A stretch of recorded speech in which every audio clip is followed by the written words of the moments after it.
Justin Trudeau, au cœur du scandale.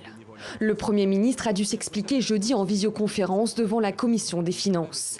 A-t-il, oui ou non, favorisé l'association caritative Unie pour l'attribution d'un programme de bourse étudiante?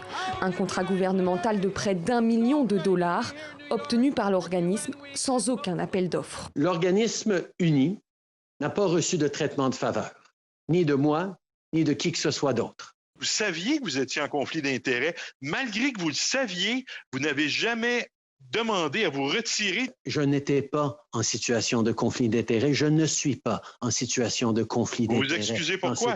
À cause de la perception des liens avec ma famille, ça aurait été plus facile et j'aurais dû me retirer. En effet, l'organisme a fait appel dans le passé à la famille Trudeau pour des prises de parole.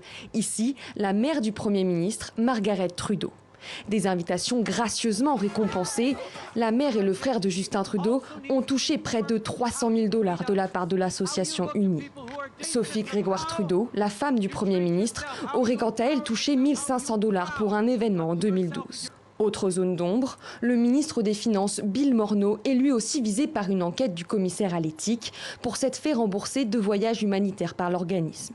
Les frères Kielburger, les fondateurs d'Unie, ont été eux aussi auditionnés pendant 4 heures, niant toute implication partisane.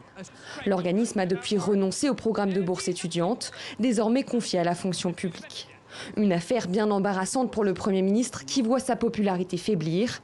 Plus d'1 Canadien sur 2 estime avoir une moins bonne opinion de leurs dirigeants qu'il y a un mois.